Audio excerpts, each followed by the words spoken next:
दोस्तों, व्यक्ति का स्वभाव है वह अकेला नहीं रह सकता, उसे दूसरे की आवश्यकता होती है।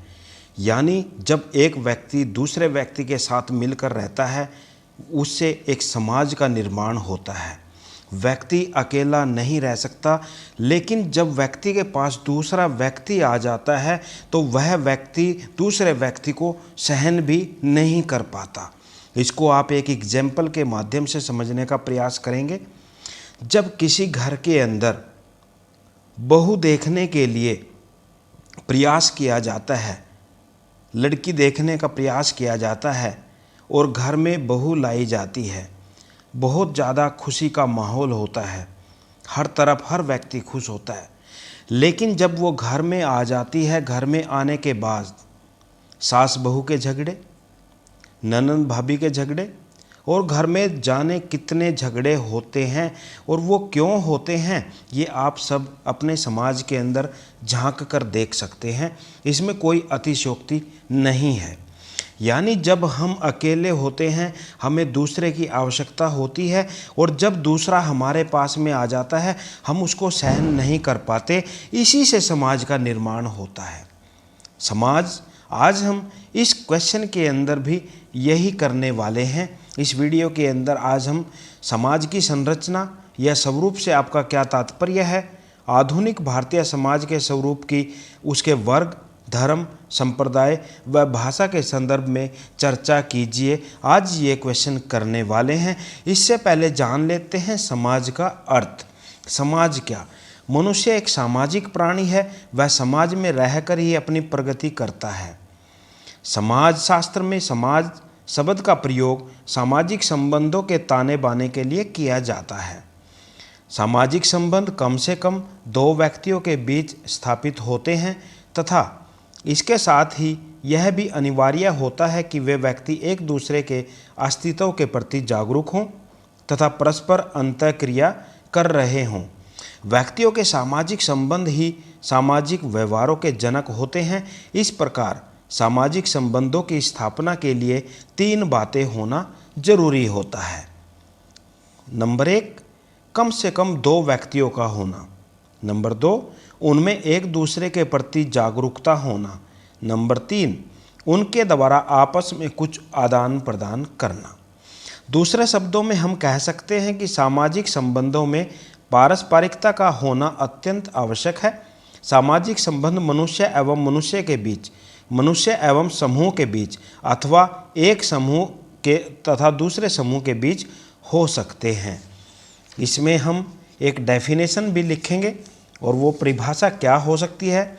जीन्स वर्ग के अनुसार समाज ऐसे व्यक्तियों का समूह है जो कुछ संबंधों या व्यवहार विधि द्वारा संगठित है तथा उन व्यक्तियों से भिन्न है जो इन संबंधों में नहीं बंधे हुए हैं या जो व्यवहार में उनसे भिन्न है। दोस्तों, यहाँ पर आप परिभाषा को समझने का प्रयास करें। समाज यानी कुछ संबंध, लेकिन वो संबंध ऐसे हों कि वो आपस में अंतःक्रिया करते हों, वो आपस में संगठित हों, वो आपस में एक दूसरे का सहयोग करने वाले हों। लेकिन आप अपने समाज में देखते होंगे कुछ लोग ऐसे भी मिलेंगे जो आपके समाज से बिल्कुल अलग हैं, तो आप उनको अलग मान लेते हैं, अपने समाज का हिस्सा उनको नहीं मानते।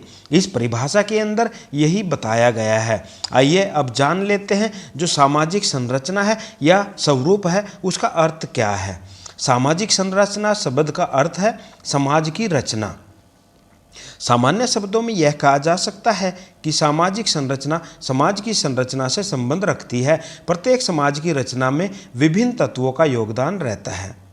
समाज से जुड़े विभिन्न तत्व एवं इकाइयां अपनी अपनी निश्चित भूमिका का निर्वाह करती हैं, लेकिन सामाजिक संरचना से जुड़े विभिन्न जो तत्व होते हैं वो आवश्यक रूप से सांस्कृतिक मूल्यों का अनुसरण नहीं करते और न ही जरूरी है कि वे सभी अपनी भूमिका का निर्वाह अच्छी प्रकार से करें।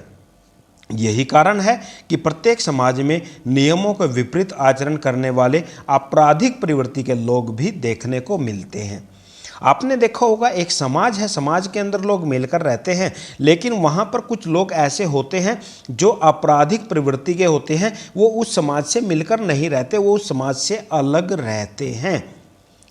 सामाजिक संरचना से संबंधित परिभाषा ब्राउन के अनुसार संरचना की परिभाषा इकाइयों के आपसी संबंधों के रूप में दी जा सकती है। उदाहरण के लिए विद्यालय में प्रधानाध्यापक, अध्यापक तथा विद्यार्थी होते हैं। इन्हें विद्यालय की उप इकाई कहा जाता है। इन सब के अंतर संबंधों की व्यवस्था विद्यालय की संरचना कहलाती है। इस प्रकार समाज में भी जाति, वर्ग तथा धर्म आदि उप इकाइयां हैं। इनके अंतर संबंध को सामाजिक संरचना कहा जाता है। भारतीय समाज की संरचना। भारतीय समाज एक विविधतापूर्ण समाज है। अनेक जातियों व धर्मों और वर्गों ने मिलकर इसको एक स्वरूप प्रदान किया है। भारतीय समाज एक ऐसा सागर है जिसमें ये सभी इकाइयां मिलकर एकाकार हो गई हैं। संक्षेप में अगर कहा जाए, भारतीय समाज की संरचना में निम्नलिखित तत्व इकाइयां अपना योगदान देती हैं। सामाजिक वर्ग, जाति, धर्म, भाषा और प्रजाति। सामाजिक जो वर्ग होता है, ऐसे व्यक्तियों के समूह को सामाजिक वर्ग कहा जाता है जिनका सामाजिक स्तर एक समान होता है। भारतीय समाज में आर्थिक आधार पर वर्गों का वर्गीकरण किया गया है। यानी जो वर्ग होता है उसको 3 प्रकार से बांटा गया है। एक होता है उच्च वर्ग, जिसको हम अपर क्लास बोलते हैं या अमीर परिवार। सेकंड आ जाता है मध्यम वर्ग, मीडियम क्लास। और थर्ड आ जाता है निम्न वर्ग, लोअर क्लास। आप अपने समाज में भी देखते होंगे, समाज के अंदर भी, आपके गांव के अंदर, आपके शहर के अंदर, आपके मोहल्ले के अंदर, आपकी गली के अंदर भी तीनों वर्ग के लोग रहते हैं। अपर वर्ग के लोग रहते हैं, मीडियम क्लास के लोग रहते हैं और लोअर क्लास के लोग भी आपके आसपास रहते हैं। तो ये है सामाजिक वर्ग। सेकंड आ जाता है जाति। जाति भी हमारी भारतीय समाज संरचना का महत्वपूर्ण तत्व है।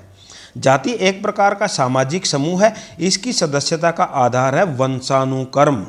इस प्रकार भारतीय समाज में जाति का निर्धारण जन्म से होता है। भारत में अधिकतर जातियों की उत्पत्ति क्रम के आधार पर हुई थी। ब्राह्मण, क्षत्रिय, वैश्य और शूद्र इस विभाजन का आधार क्रम थे। लेकिन बदलती परिस्थितियों के अनुसार भारत में जाति व्यवस्था के स्वरूप में भी बदलाव होते गए और विभिन्न जो जातियां के हैं उनके लोग अपने हितों की रक्षा के लिए अब अपने अपने संगठन बनाने लग गए। आज अपने समाज में आप देखते होंगे, आप अपने आसपास देखते होंगे, जो जाति विशेष वर्ग के लोग हैं, जो जाति के लोग हैं, अलग अलग जाति के लोग आपस में संगठित हैं और अपने संगठन को मजबूत बनाने का प्रयास भी करते रहते हैं। नेक्स्ट आ जाता है धर्म। धर्म भारतीय समाज की रचना का महत्वपूर्ण घटक है। धर्म एक प्रकार की अलौकिक शक्ति में विश्वास करता है। यह व्यक्ति की भावनाओं से जुड़ा होता है।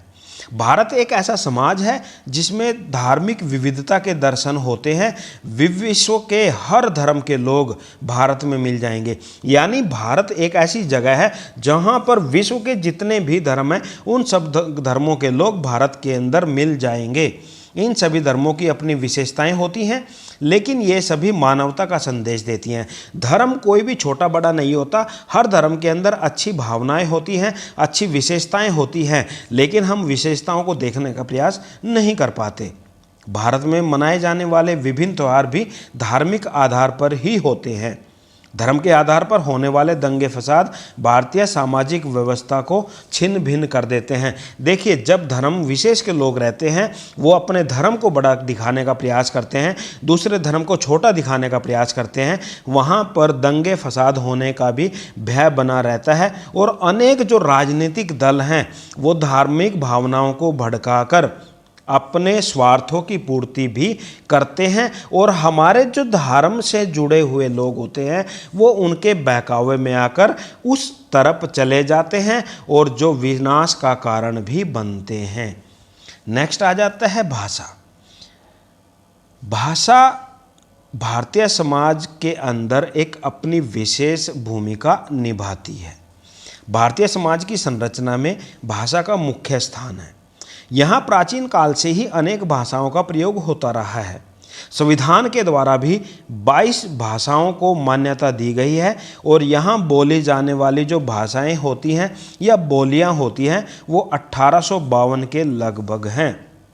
यानी जो भारत है, भारत के अंदर विभिन्न भाषाओं का प्रयोग करने वाले लोग रहते हैं। संस्कृत भाषा विश्व की प्राचीनतम भाषा है और अनेक भाषाओं की जननी भी है। भाषाई जो विविधता होती है भारत में अनेक समस्याओं का कारण भी बन जाती है। अनेक राज्यों का गठन का आधार भी भाषा के आधार पर ही हुआ है। देखिए, आप यहाँ पर समझने का प्रयास कर सकते हैं कि जो भारत है, भारत के अंदर अलग अलग भाषाएं बोली जाती हैं। जैसे आप अगर मान लो तमिल की बात करें, आप ओडिसी की बात करें, आप हरियाणवी की बात करें, आप पंजाबी की बात करें, आप गुजराती की बात करें, आप महाराष्ट्री की बात करें, यानी बहुत सारी भाषाएं भारत के अंदर बोली जाती हैं। लेकिन यहाँ समस्या क्या आ जाती है कि जब एक उत्तर भारत का व्यक्ति दक्षिण भारत में जाता है तो उत्तर भारत के व्यक्ति को दक्षिण भारत के अंदर वो भाषा देखने को नहीं मिलती, तो वहाँ पर उनके बीच में जो कम्युनिकेशन होता है वो नहीं हो पाता, यानी गैप बना रह जाता है। आप ये भी बात समझने का प्रयास कर सकते हैं कि जब संसद के अंदर विभिन्न राज्यों के जो एमपीज होते हैं वो बैठते हैं, सांसद होते हैं वो बैठते हैं, तो उनको भी अगर इंग्लिश वहाँ पर प्रयोग ना की जाए तो वहाँ पर भी वो लोग अपने आप को कम्युनिकेट नहीं कर पाते, अपने आप को दूसरे के सामने एक्सप्रेस नहीं कर पाते। तो ये एक विविधता के कारण भी एक समस्याएं भी खड़ी कर सकती है। नेक्स्ट और लास्ट पॉइंट आ जाता है प्रजाति। भारतीय समाज की संरचना में प्रजाति की मुख्य भूमिका रही है। विशेष भौगोलिक संरचना के कारण भारत में जीवित रहने के साधनों की प्रचुरता रही है। यानी भारत एक ऐसा देश है जहाँ पर प्राकृतिक जो संसाधन होते हैं प्रचुर मात्रा में मिलते हैं, इसलिए समय समय पर विभिन्न जो प्रजातियां हैं यहाँ पर आई और यहीं पर बस गई। प्रजातियों की विविधता के कारण भारत को एक अजायब घर भी कहा जाता है, यानी चिड़ियाघर। यानी कि भारत के अंदर जो भी प्राकृतिक संसाधन हैं वो इतने हैं कि यहाँ पर जो भी आता है वो यहीं का होके रह जाता है, यहीं पर बस जाता है। निष्कर्ष, कंक्लूजन, उपयुक्त विवेचन के आधार पर कहा जा सकता है कि भारत विविधताओं का देश है। विभिन्न धर्मों, जातियों, प्रजातियों और भाषाओं ने इसकी संरचना में महत्वपूर्ण योगदान दिया है। जहाँ जितनी अधिक विविधताएं होती हैं वहाँ उतने ही अधिक मतभेद की संभावना भी बनी रहती है। भारतीय समाज भी इसका एक अपवाद है। यानी विविधताएं बहुत ज़्यादा हैं, लेकिन विविधताओं के कारण समस्याएं भी होती हैं। विविधताओं के कारण यहाँ पर समस्या के कारण मतभेद भी होते हैं, आपस में लड़ाई झगड़े भी होते हैं, आपस में एक दूसरा समाज के प्रति वैर भाव भी होता है। लेकिन बावजूद इसके विविधता में एकता, यही भारतीय समाज की मुख्य विशेषता रही है। इसकी इस विशेषता के कारण विश्व के विभिन्न लोगों में, विभिन्न समाजों में भारत का जो स्थान है वो अद्वितीय है। शिक्षा द्वारा भारतीय समाज में भी अनेक नवीन परिवर्तन हो रहे हैं।